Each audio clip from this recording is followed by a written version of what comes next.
Rolling na. Rolling na. Okay guys, taway ng lababo para sa bahay dito sa Wilpon. Tapos magtitingin na rin tayo ng mga tiles. Kaya saan po yung mga lababo? Pwede mo pa deliver ng 200 pieces sa hollow block.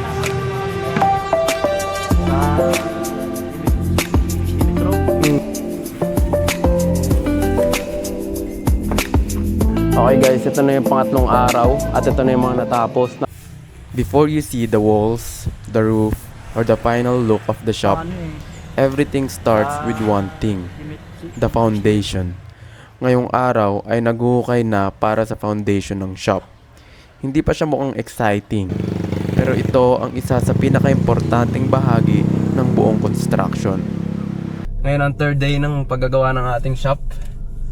Malalim-lalim na rin ang nahuhukay nila na poste. Kaya sobrang lalim niyan kasi yung poste niyan is nakaabang hanggang third floor. Ngayon, mamimili tayo ng materyales para dyan at para sa bahay kasi nagagawa rin sa bahay. Tapos ngayon, ihatid natin si Dandan. Special child. Ano yan? Kaya saan po yung mga lababo? Yung mga lababo nila. Ito yung mga ito maganda oh. Lababo. Yan. Ito. Wait lang. Magkano po kaya ito? Pwede po pa check. Pero ito maganda eh. Oh, may ano na ito mo. May kasamang salaan ng tubig. Yung drain na ng tubig. Sige, tingnan mo muna kung magkano. Sige. Mura lang yan. Ito, okay din to. Yung ano kasama na din dyan yung ano ha. Pag pumili ka ng gripo ha. Oh, gripo. Ito, mga ganito ba yung gusto mo ma? Ang ganito kalaki? Oo yan, pwede yan. Sige, pero parang ganun din yung isa kanina. Natanong ko pa yung price. Ah, ito, tignan mo to. Ang laki masyado niyan, Dave. Ang dami ng lagayan. Ang dami ng ano yan, ang daming lagayan. Ayoko niyan, ang daming is-ising. Sige, yung isang straight lang, yung dalawang lababo, tapos may lapagan. Hindi, isa lang ang lababo. Ay, ayaw mo ng dalawa? Ayoko na ng dalawa. May lababo pa tayo isa sa loob eh. Mga ganito lang. Yung kanina muna mo pinakita. Ito yun eh. Ito yung kanina eh. Ito yung kanina mo, tignan mo. Ito na, dalawa to. Yung gripo.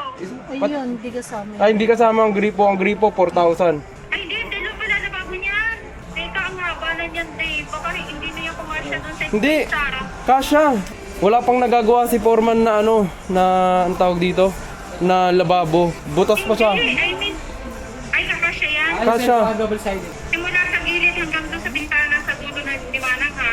Okay na to ma? Oo, sige. Sige. Sige po. Kunin na po itong ano, itong lababo. Tapos saan po yung mga gripo? Eh di hindi, dalawa siya. Pwede dalawa. Sobrang. Okay na siguro to. Dalawa. Ito nagaganon-ganon. Kasi ito, fix na to sa kabila. Yan, Pwede rin. nakakalaw din. Pero kahit i-fix na lang to sa kabila. Ito na lang po. Ayun na lang. Opo. Ayan, nakapili na tayo ng lababo at gripo. Hose tsaka angle bulb. Sa ilalim. Meron na pong ano yan, ang tawag dito. Wala pa pong kasama yan dyan. Tsaka yung ano niya, yung fittings. Yung kabilang side, sir.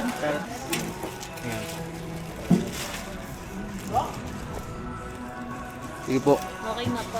Okay na po yan. Ito daw, sir. I-tapean mo na lang yan, sir. Apa.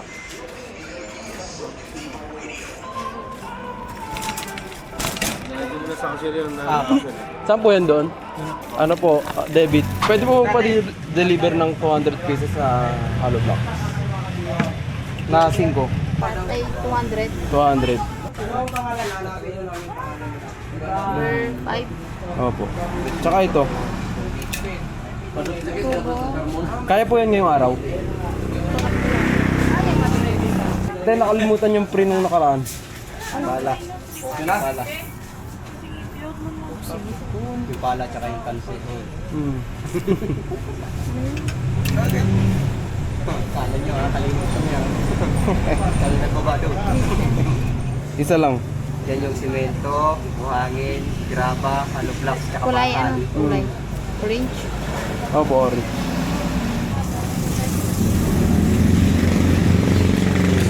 Yung malaki. Na electrical tape. Sige po. Yung wire. Bango! Ang sunod, start na. Pagkatapos nga mamili, ay binalikan ko nga itong paghukay para sa strong foundation. Okay guys, ito na yung pangatlong araw at ito na yung mga natapos. Nakita nyo naman, ang lalalim na ng mga nahukay para sa poste. Ayan o. So, kailangan talaga natin ng malalim na hukay para mas maganda yung pundasyon ng ating tatayong building dito. Parang katulad lang sa buhay. A strong foundation creates a strong future. Kahit gaano kaganda ang design ng isang building, kung mahina ang foundation, hindi rin ito tatagal. Ganon din sa mga pangarap. Minsan, ang first steps natin ay hindi glamorous. It's messy, tiring, and takes a lot of hard work. Pero ito ang stage na hindi pwedeng i-skip dahil dito nagsisimula ang lahat. This shop is more than just a building. It's a reminder that big dreams are built one strong foundation. Trust the process, do the hard work, and one day, you'll look back and realize that every shovel of dirt was worth it.